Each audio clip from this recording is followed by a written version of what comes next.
અંકલેશ્વરમાં મોડી રાત્રે કારમાં લાગી આગ.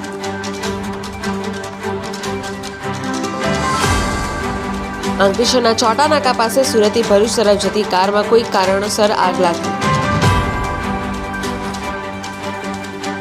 કારમાં સવાર 2 વ્યક્તિઓના આબાદ બચાવ. નગરપાલિકાના ફાયર ફાઈટરો દોડી આવી આગ ઉપર કાબુ મેળવ્યો. આગમાં કાર બળીને ખાખ થઈ ગઈ.